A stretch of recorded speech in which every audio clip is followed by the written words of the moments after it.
فرزند زہرا یہ حالات برے ہیں۔ کاشانہ بصیرت ایک ایسا مکمل یوٹیوب چینل جس پر محروم بصارت کے لیے بالخصوص اور تمام افراد کے لیے بالعموم سینکڑوں کی تعداد میں اسلامی کتب دستیاب ہیں۔ لہذا گزارش ہے کہ آپ اپنی ذمہ داری نبھاتے ہوئے کاشانہ بصیرت کو سبسکرائب کرنے کے ساتھ ساتھ بیل آئیکن کو پریس کیجئے تاکہ آپ علم کے حصول کے ساتھ ساتھ مذہب اہل بیت کی اشاعت میں بھی اہم کردار ادا کرتے رہیں۔ کاشانہ بصیرت۔ فرزند زہرا یہ حالات برے ہیں۔ السلام علیکم ورحمۃ اللہ وبرکاتہ۔ سامعین، آپ سماعت فرما رہے ہیں الکوثر فی تفسیر القرآن جلد پنجم۔ مفسر ہیں مولانا محسن علی نجفی صاحب۔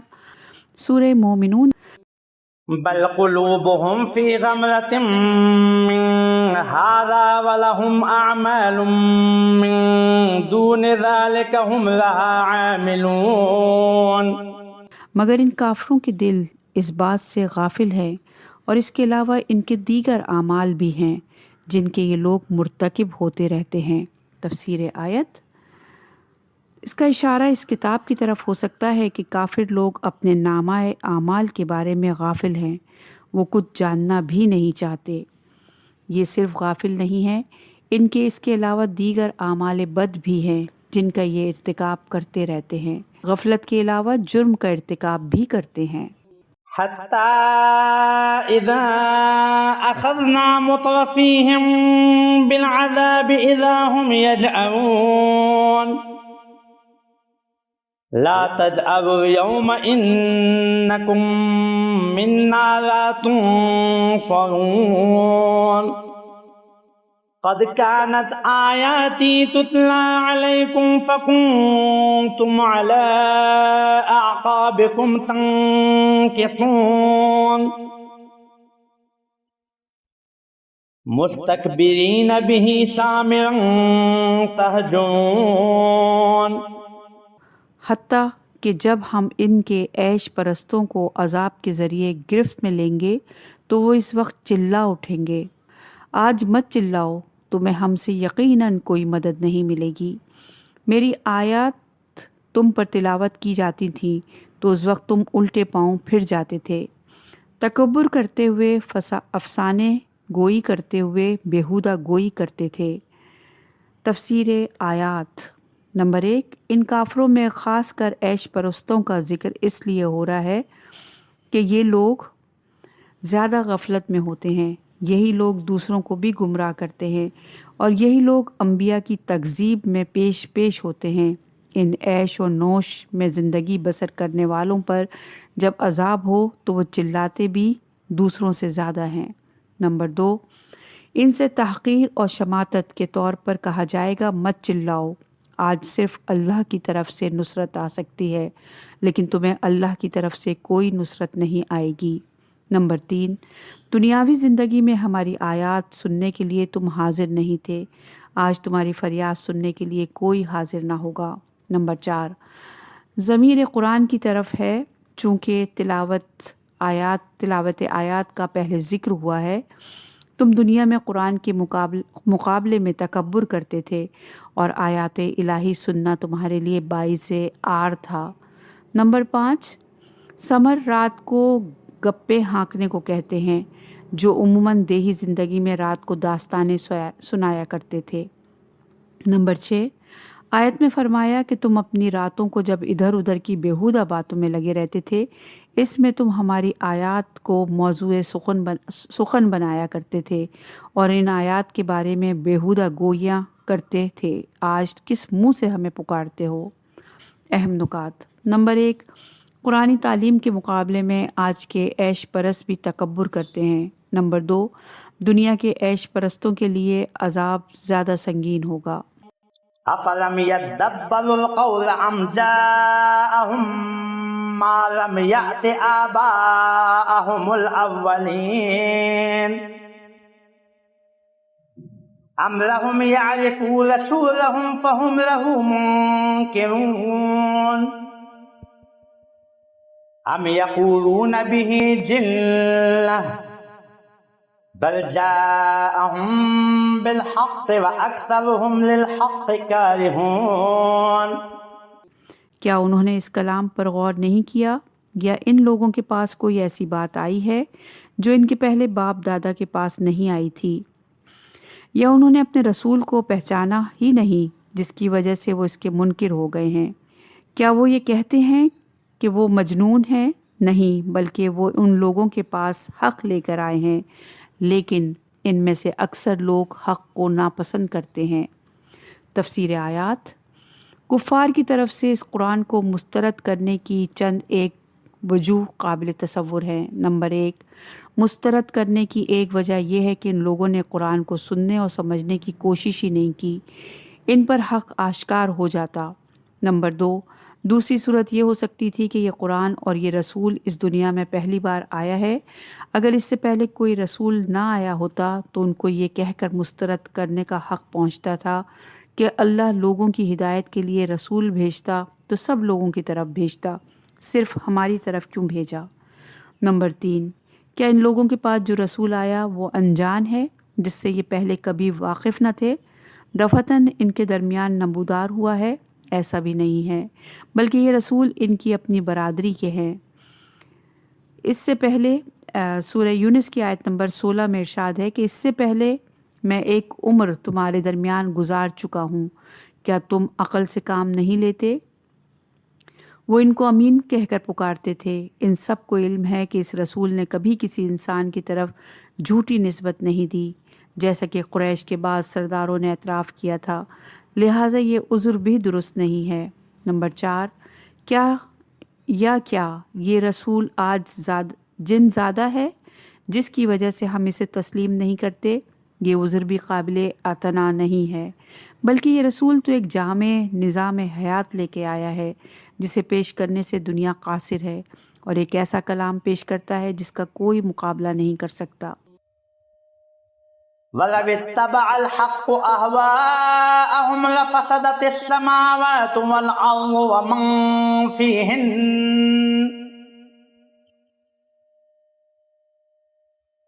بَلْ أَتَيْنَاهُمْ بِذِكْرِهِمْ فَهُمْ عَنْ ذِكْرِهِمْ مُعْرِضُونَ۔ اور اگر حق ان لوگوں کی خواہشات کے مطابق چلتا تو آسمان اور زمین اور جو کچھ ان میں ہے سب تباہ ہو جاتے، بلکہ ہم تو ان کے پاس خود ان کی اپنی نصیحت لائے ہیں اور وہ اپنی نصیحت سے منہ موڑتے ہیں۔ تفسیر آیت۔ نمبر 1، کائنات برحق قائم ہے، اور وہی سورہ انعام کی آیت نمبر 73 میں ارشاد باری تعالیٰ ہے، اور وہی ہے جس نے آسمانوں اور زمین کو برحق پیدا کیا۔ اگر حق لوگوں کی بے مقصد خواہشات کی پیروی کرے تو کائنات کی معقولیت ختم ہو جائے گی، کیونکہ اگر حق لوگوں کی خواہشات کی پیروی کرے تو اس کا مطلب یہ ہوگا کہ لوگوں کو اپنی بیہودہ خواہشات میں مگن رہنے کی ترغیب کرے۔ اس کا مطلب یہ ہوا کہ یہ کائنات عبث اور بیہودہ خلق ہوئی ہے، کسی کمال اور سعادت کے لیے نہیں، بلکہ ان بیہودگیوں کے لیے ہی خلق ہوئی ہے۔ اس طرح کل کائنات بے مقصد ہو جائے گی۔ کائنات کی تخلیق کا نتیجہ فاسد ہونے سے خود کائنات بھی فاسد ہو جائے گی۔ شیخ طوسی اس جگہ فرماتے ہیں، حق نیک اعمال اور خواہشات برے اعمال کی دعوت دیتا ہے۔ اگر حق بھی خواہشات کی پیروی کرے تو حق بھی برے اعمال کی دعوت دے اور فساد اور دیگر گونی کو پسند کرے گا، اس صورت میں عالم فاسد ہو جائے گا، کیونکہ اگر ایسا ہوا تو دلیل پر اعتماد نہیں رہے گا، ظلم سے محفوظ رہنے کی کوئی ضمانت نہیں رہے گی، امور میں اس طرح بد نظمی آئے گی کہ کسی وعدے پر بھروسہ نہیں رہے گا، اور اس بات کی بھی کوئی ضمانت نہیں رہے گی کہ عدل الہی میں کوئی تبدیلی نہ آئے۔ واضح رہے کہ حق سے مراد حق وہ ہے جو رسول اکرم صلی اللہ علیہ وآلہ وسلم لے کر آئے ہیں۔ آیت میں یہ فرض کر لیا گیا ہے کہ اگر ہم حق کو نافذ کرنے کے لیے رسول نہ بھیجتے اور لوگوں کی ان کی خواہشات پر عمل کرنے کی تائید کرتے یا رسول آتے اور خواہشات کی تائید اور حمایت کرتے تو دونوں صورتوں میں کائنات کا وجود عبث ہو جاتا۔ لہٰذا یہاں اتباع سے مراد تشریع ہے، تکوینی اتباع نہیں ہے۔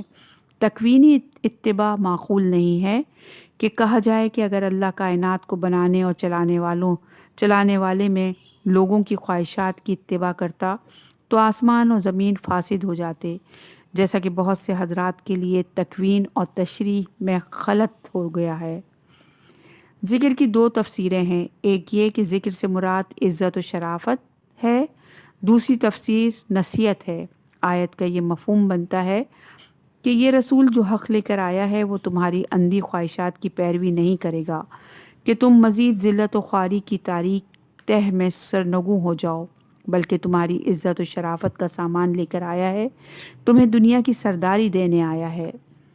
دوسری تفسیر کے مطابق تمہیں ذلت و خواری سے نکالنے کے لیے نصیحت لے کر آیا ہے کہ تم نوع بشر کی قیادت کے اہل بن جاؤ۔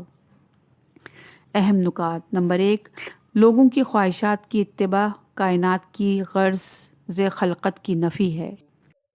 ام تسألهم خرجا فخراج ربك خير وهو خير الرازقين وإنك لتدعوهم إلى صراط مستقيم وإن الذين لا يؤمنون بالآخرة عن الصراط لناكبون۔ یا بریکٹ میں ہے کیا آپ ان سے کوئی خراج مانگتے ہیں؟ ہرگز نہیں۔ کیونکہ آپ کے رب کا دیا ہوا سب سے بہتر ہے اور وہی بہترین رازق ہے، اور آپ تو انہیں یقیناً صراط مستقیم کی دعوت دیتے ہیں، اور جو لوگ آخرت اور ایمان نہیں رکھتے یقیناً وہ راستے سے منحرف ہو جاتے ہیں۔ تفسیر آیات: نمبر 1، تمام انبیاء کی حقانیت کی ایک دلیل یہ ہے کہ وہ اپنی دعوت میں بے لوث ہوتے ہیں، خصوصاً رسالت مآب صلی اللہ علیہ وآلہ وسلم کی دعوت کا بے غرض ہونا تو نہایت واضح ہے کہ اپنی رسالت سے پہلے اچھی خاصی تجارت چل رہی تھی، اپنی قوم میں امین اور محترم تھے، اب غربت کے علاوہ پورا معاشرہ جانی دشمن ہے، اپنی قوم میں امن سے زندگی گزار رہے تھے، اب ایسی بات لے کر اٹھے ہیں جو پوری قوم کی سرداری کے لیے ایک کھلا چیلنج ہے۔ خود غرض انسان تو اس چیز کو اٹھاتے ہیں جس میں قوم کی ہمدردی اور حمایت نہ ہو۔ نمبر 2، ان مسکینوں کے پاس رکھا بھی کیا ہے کہ آپ ان سے کسی قسم کی مادی توقع رکھیں؟ آسمانوں اور زمین کے خزانوں کا مالک آپ کا رب ہے۔ نمبر 3، بس آپ ان کو راہ راست کی طرف بے غرض ہو کر بلاتے ہیں۔ آپ کی غرض و غایت اور مفاد اگر ہے تو وہ ان کی راہ راست کی طرف ہدایت میں ہے۔ نمبر 4، جو لوگ آپ کی دعوت پر ایمان نہیں لاتے وہ آپ کو کوئی نقصان نہیں پہنچا رہے ہیں، وہ خود راہ راست سے منحرف ہو کر اپنے آپ کو کھائی کی طرف لے کر جا رہے ہیں۔ اہم نکات: نمبر 1، راہ راست کی طرف بلانے والوں کو اللہ کی طرف سے انعام و اکرام ملتا ہے، لوگوں سے نہیں۔ وَلَوْ رَحِمْنَاهُمْ وَكَشَفْنَا مَا بِهِمْ مِنْ ضُرٍّ لَلَجُّوا فِي طُغْيَانِهِمْ يَعْمَهُونَ۔ اور اگر ہم ان پر رحم کر دیں اور انہیں جو تکلیف لاحق ہے اسے دور کر بھی دیں، پھر بھی یہ لوگ اپنی سرکشی میں برابر بہکتے جائیں گے۔ تفسیر آیت: متعدد آیات میں اس بات کی طرف اشارہ ہوا ہے کہ مصیبت کے وقت یہ لوگ اللہ کو پکارتے بھی ہیں تو مصیبت کے ٹلنے کے بعد پھر پہلی حالت کی طرف لوٹ جاتے ہیں۔ اس آیت میں کسی حادثے کی طرف اشارہ ہے جس میں اہل مکہ مبتلا تھے۔ بعض روایت کے مطابق حضور اکرم صلی اللہ علیہ وآلہ وسلم کی دعا کے نتیجے میں اہل مکہ قحط کا شکار ہو گئے، حتیٰ گوبر کھانے تک نوبت آ گئی۔ یہ قحط ہجرت سے پہلے واقع ہوا تھا، ایک اور قحط ہجرت کے بعد واقع ہوا تھا، اس لیے اکثر لوگوں کو غلط فہمی ہوئی کہ قحط تو ہجرت کے بعد ہوا۔ آیت مکی ہے۔ وَلَقَدْ أَخَذْنَاهُمْ بِالْعَذَابِ فَمَا اسْتَكَانُوا لِرَبِّهِمْ وَمَا يَتَضَرَّعُونَ حتى إذا فتحنا عليهم بابا ذا عذاب شديد إذا هم فيه مبلسون۔ اور بتحقیق ہم نے تو انہیں اپنے عذاب کی گرفت میں لے لیا تھا، مگر پھر بھی انہوں نے اپنے رب سے نہ عاجزی کا شکار کیا نہ زاری کی، یہاں تک کہ جب ہم نے ان پر شدید عذاب کا ایک دروازہ کھول دیا تو پھر ان کی امیدیں ٹوٹ گئیں۔ تفسیر آیت نمبر 1، یہ مشرکین تو عذاب آنے پر بھی اللہ کی طرف رجوع نہیں کرتے، نہ تضرع اور زاری کرتے ہیں، یہ ان لوگوں کی شقاوت قلبی کی انتہا ہے۔ نمبر 2، لیکن جب ہم نے شدید عذاب کا دروازہ کھول دیا تو اب یہ مایوس ہونے لگے۔ عذاب شدید سے مراد بعض کے نزدیک عذاب آخرت ہے اور بعض کے نزدیک فتح مکہ ہے۔ وَهُوَ الَّذِي أَنشَأَ لَكُمُ السَّمْعَ وَالْأَبْصَارَ وَالْأَفْئِدَةَ قَلِيلًا مَا تَشْكُرُونَ۔ اور اللہ وہی ہے جس نے تمہارے لیے کان اور آنکھیں اور دل بنائے، لیکن تم پھر بھی کم شکر گزار ہو۔ تفسیر آیات قرآنی تعلیمات میں جا بجا اس بات پر زور دیا جاتا ہے کہ تخلیق و تدبیر قابل تفریق نہیں ہے۔ اس آیت میں یہی واضح فرمایا ہے کہ اللہ ہی نے انسانی زندگی جاری رکھنے کے لیے چند ایک چیزیں فراہم کی ہیں۔ نمبر 1، قوت سماعت۔ اس قوت کے ذریعے انسان آوازوں کو درک کرتا ہے۔ اگر یہ قوت نہ ہوتی تو انسان بیرونی دنیا سے ان حقائق کا ادراک نہ کر سکتا جو آوازوں سے مربوط ہیں، خواہ ان آوازوں میں الفاظ و معنی ہوں یا صرف آواز ہوں، دونوں سے استفادہ کرتا ہے۔ پتھر، لوہا، لکڑی، دیگر مختلف چیزوں کے ٹکرانے سے انسان سمجھ سکتا ہے کس چیز کی آواز ہے، اسی کے مطابق رد عمل ظاہر کرتا ہے۔ جانوروں میں بیل، بکری، گھوڑا، گدھا، مرغی، دیگر مختلف پرندوں کی آوازوں سے استفادہ ہوتا ہے، لیکن وہ آواز جو الفاظ و معنی پر مشتمل ہو انسان کے لیے اللہ کی بہت بڑی نعمت ہے، چونکہ اگر یہ آواز اور الفاظ نہ ہوتے تو افہام و تفہیم کا مسئلہ بعض اوقات مشکل اور بعض اوقات ناممکن ہوتا۔ چنانچہ الفاظ نہ ہونے کی صورت میں کسی معنی کو کسی کے ذہن میں منتقل کرنے کے لیے خود معنی کو پیش کرنا پڑتا ہے۔ مثلا کسی کو پانی بتانا ہو تو خود پانی کو اس کے سامنے پیش کرنا پڑتا۔ اب ہم لفظ کے ذریعے آسانی سے معنی پیش کرتے ہیں اور بعض معنی کا پیش کرنا ممکن نہ ہوتا، مثلا کعبہ پیش کرنا ممکن ہی نہ ہوتا۔ چنانچہ انسان معنی کو لفظ کے ذریعے اور لفظ کو کتابت کے ذریعے دوسروں کی طرف منتقل کرتا ہے۔ نمبر 2، اس قوت کے ذریعے انسان رنگوں کا ادراک کرتا ہے۔ قوت بصارت اس کائنات میں اللہ تعالیٰ کا عظیم اور محیر العقول معجزہ ہے، جس سے انسان اپنے وجود سے بیرون اشیاء کا ادراک کرتا ہے، ان کا رنگ، حجم اور شکل معلوم کرتا ہے۔ اگر بصارت نہ ہوتی تو انسان کائنات کی رعنائیوں کو نہ سمجھ سکتا۔ نمبر 3، دل لغت میں صنوبری شکل کے عضو کے لیے استعمال ہوتا ہے۔ اللہ تعالیٰ نے بیرونی دنیا اور عقل کے درمیان خواص ہمسہ کے ذریعے روابط قائم کیے ہیں، ان میں سر فہرست سماعت اور بصارت ہے۔ چنانچہ ان رابطوں کے بغیر عقل اشیاء کا ادراک نہیں کر سکتی۔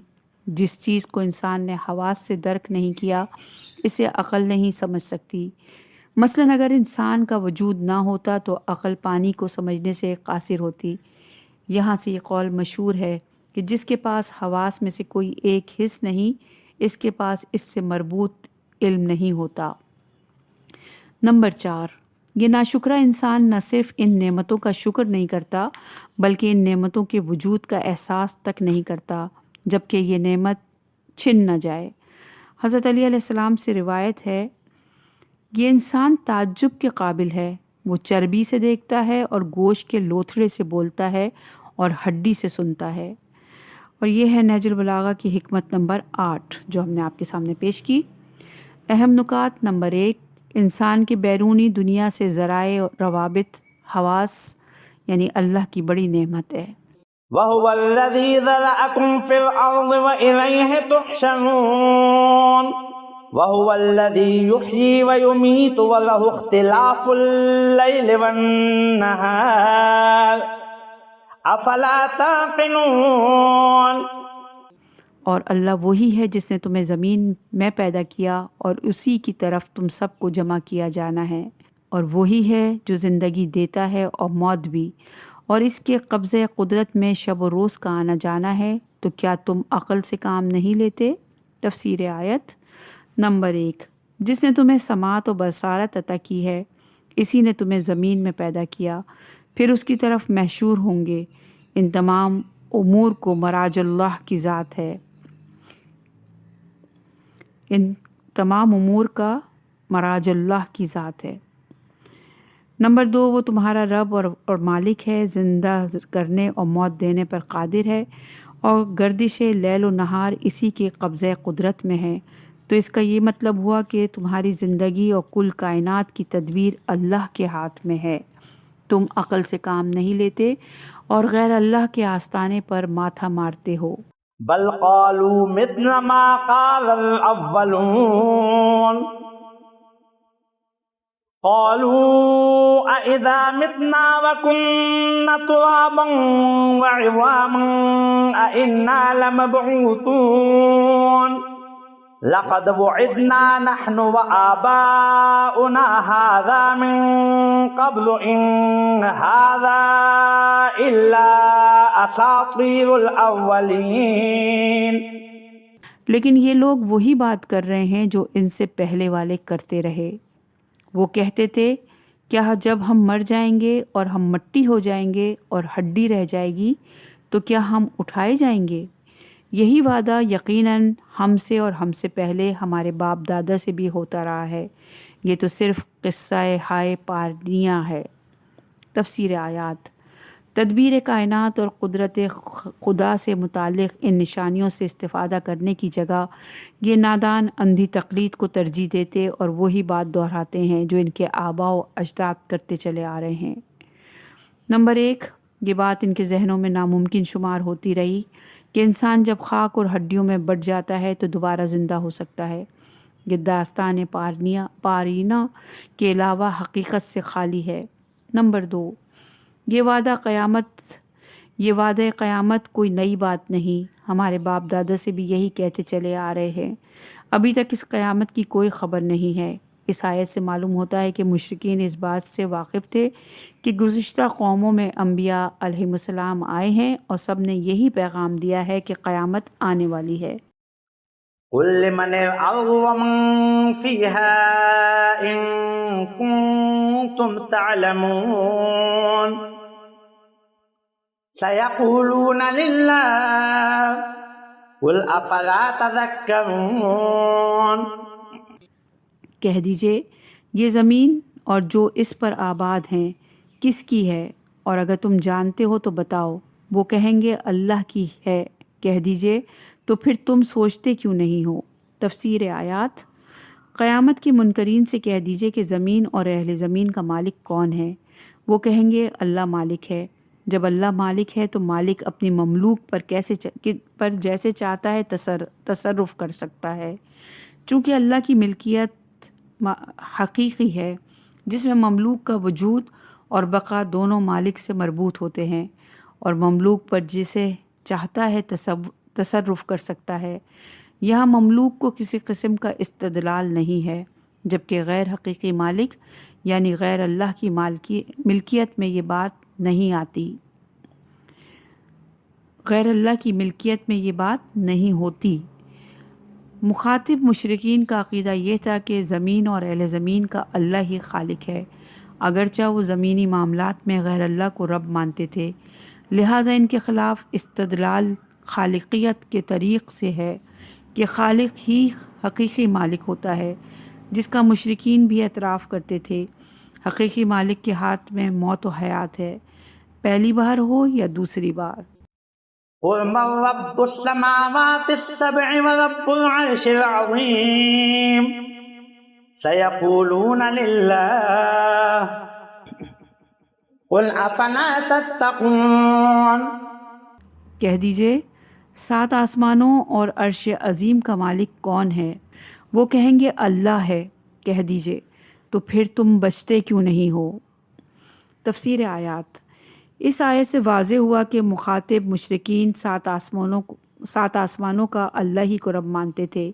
وہ صرف زمین اور اہل زمین کے لیے دیگر ارباب کی طرف رجوع کرتے تھے، اگرچہ وہ تینیت کے باعث دیگر مذاہب پہ نجوم و کواکب پہ سورج اور فرشتوں کو آسمان کا رب مانتے تھے، یا ممکن ہے اس حوالے سے اللہ کو سات آسمانوں کا رب تسلیم کرتے تھے، چونکہ ان کے نزدیک اللہ رب الارباب ہے۔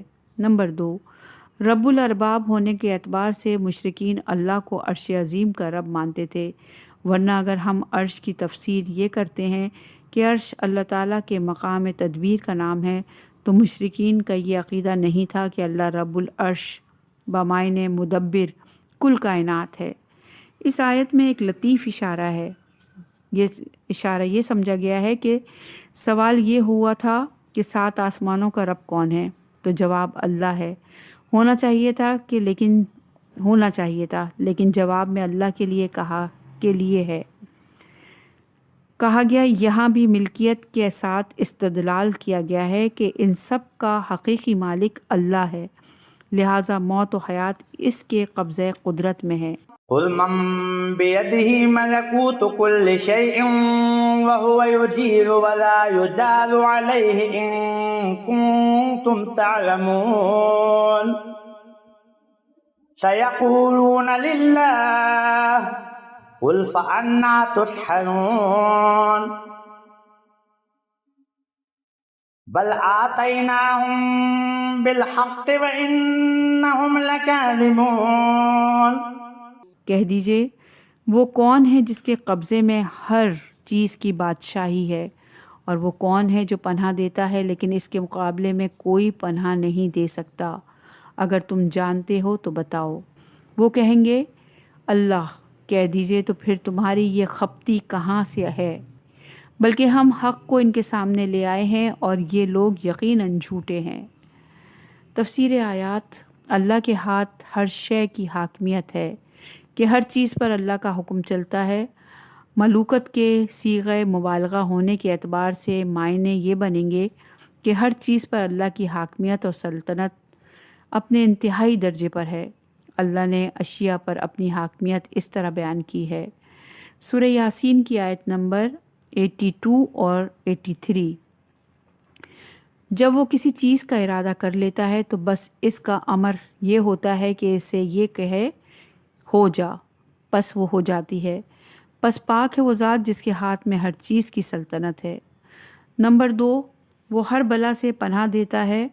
جب ہر چیز پر اس کی حاکمیت ہے تو کسی چیز کے بس میں نہیں ہے کہ وہ اس کی منشا کے خلاف کسی کو گزند پہنچائے۔ وہ ہر اس کا پناہ دہندہ ہے جس کی کوئی پناہ گاہ نہیں، اور جس کو اس نے پناہ دی اس کو کسی پناہ کی ضرورت نہیں ہے۔ بتاؤ کون ہے یہ پناہ دینے والا؟ نمبر 3، اللہ کے مقابلے میں کوئی کسی کو پناہ نہیں دے سکتا، یعنی جسے اللہ پناہ نہ دے اسے کوئی پناہ نہیں دے سکتا۔ جسے اللہ عذاب دینا چاہے کوئی اسے اس کے عذاب سے پناہ نہیں دے سکتا۔ اس کی ملوکت پر کوئی غالب نہیں آ سکتا۔ بتاؤ کون ہے جس اس کے عذاب سے پناہ دینے والا ہے؟ نمبر 4، وہ کہیں گے یہ سب اللہ کے ساتھ مخصوص ہے، ملکیت اسی کی ہے، سلطنت اسی کی ہے، ارادہ اسی کا چلتا ہے، سارا اختیار اسی کے ہاتھ میں ہے، اس کے آگے کسی اور کا کوئی بس نہیں چلتا۔ نمبر 5، اے رسول کہہ دیجئے پھر تم کدھر فریب کھا کر جا رہے ہو؟ پھر تمہاری مخبوط الحواسی کیا ہے؟ تمہارے عقیدے میں یہ تضاد کیا ہے؟ یہ سب اللہ کے ہاتھ میں ہے اور نہیں بھی ہے بلکہ ان مہم شریکوں کے پاس ہے۔ نمبر 6، ہم نے اپنے انبیاء اور رسل کے ذریعے جو کچھ پیش کیا ہے وہی حق و حقیقت ہے، دوسرے لوگوں کے واہمے باطل اور جھوٹ ہیں۔ اہم نکات۔ نمبر 1، ہر شے پر ہر آن اللہ کی حاکمیت ہے، اسی کے زیر تدبیر ہے۔ نمبر 2، جسے اللہ پناہ نہ دے اسے پناہ دینے والا کوئی نہیں۔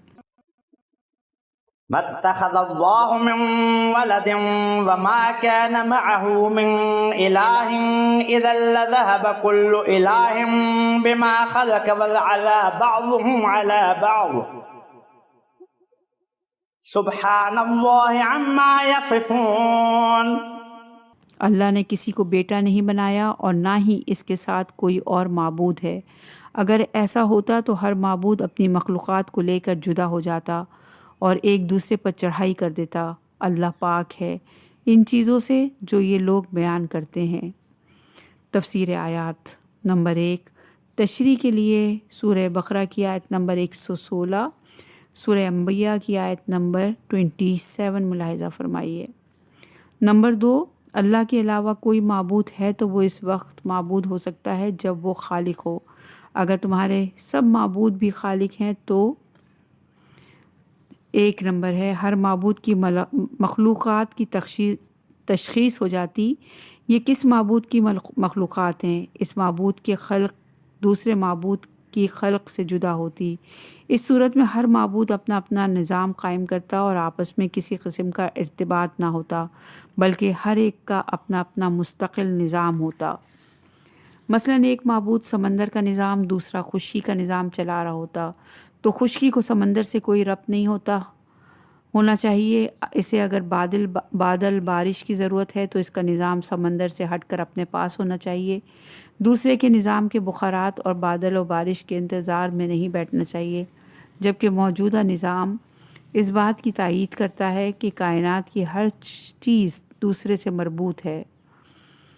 سورہ ملک کی آیت نمبر 3 میں ارشاد باری تعالیٰ ہے، اور رحمان کی تخلیق میں کوئی بد نظمی نہیں دیکھے گا، لہٰذا نظام کی وحدت سے خالق اور نظام دہندہ کی وحدت ثابت ہوتی ہے۔ سوال، مشرکین اللہ کو خالق سمجھتے تھے۔ سورہ لقمان کی آیت نمبر 25 میں ارشاد باری تعالیٰ ہے، اور اگر آپ ان سے پوچھیں آسمانوں اور زمین کو کس نے پیدا کیا ہے تو یہ ضرور کہیں گے کہ اللہ نے۔ آیت میں کیسے ان معبودوں کے ساتھ خلق کو فرض کر لیا گیا ہے؟ جواب، اول تو ممکن ہے کہ جواب بزبان حال ہو، بزبان مقال نہ ہو۔ ثانیاً، مشرکین اگرچہ آسمانوں و زمین کا خالق اللہ کو تسلیم کرتے تھے، تاہم وہ روزمرہ زندگی سے مربوط جزیات کا خالق اپنے معبودوں کو سمجھتے تھے، چونکہ وہ اپنے معبودوں کو مالک و مدبر سمجھتے تھے اور خلق و تدبیر قابل تفریق نہیں ہے۔ لہٰذا جہاں وہ اپنے معبودوں کو مدبر سمجھتے تھے، ان کو خالق بھی سمجھتے تھے۔ اس بات پر بھی یہی آیت گواہ ہے۔ اس آیت کے علاوہ دیگر آیات بھی اس پر دلالت کرتی ہیں۔ سورہ نحل کی آیت نمبر 20 میں ارشاد باری تعالیٰ ہے، اور اللہ کو چھوڑ کر جنہیں یہ لوگ پکارتے ہیں وہ کسی چیز کو خلق نہیں کر سکتے بلکہ خود مخلوق ہیں۔ آیت نمبر سورہ حج کی آیت نمبر 73 میں ارشاد باری تعالیٰ ہے، اللہ کے سوا جن معبودوں کو تم پکارتے ہو وہ ایک مکھی بنانے پر بھی ہرگز قادر نہیں ہے۔ صاحب میزان کہتے ہیں کہ مشرکین اپنے معبودوں کے خلق افعالی کے قائل تھے، خلق ایجادی کو صرف اللہ کے ساتھ مخصوص سمجھتے تھے۔ نمبر 2، ایک مستقل خالق کو اپنی تخلیقی اور تدبیری عمل پر جب استقلال حاصل ہے تو وہ کسی دوسرے خالق سے قطع نظر اپنا تخلیقی عمل جاری رکھے گا، اسی طرح دوسرا خالق بھی۔ لہٰذا 2 مستقل خالقوں کی تخلیق ایک دوسرے کی تخلیق سے ٹکرائے گی اور دونوں کا نظام میں تخلیق درہم بھرم ہو جائے گا۔ اگر نہ ٹکرائے اور اپنی حد میں تخلیقی عمل جاری رکھے تو 2 مستقل نظام وجود میں آئیں گے، جو ایک دوسرے سے مربوط نہیں ہوں گے۔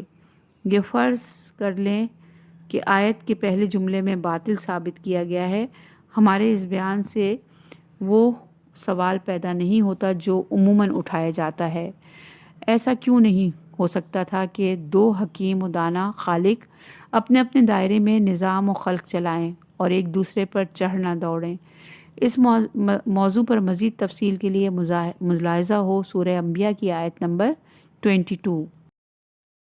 عالم الغیب والشہادت فتعالی عما یشرکون۔ وہ غیب و شہود کا علم رکھتا ہے، پس وہ منزہ ہے اس شرک سے جو یہ لوگ کرتے ہیں۔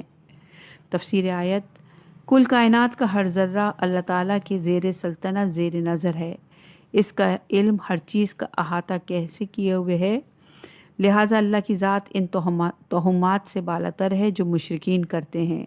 قل رب اما ترینی ما یوعدون رب فلا تجعلنی فی القوم الظالمین۔ اے رسول کہہ دیجئے میرے پروردگار اگر تو وہ عذاب مجھے دکھا دے جس کا ان کے ساتھ وعدہ کیا تھا تو میرے پروردگار مجھے ظالم قوم کے ساتھ شامل نہ کرنا۔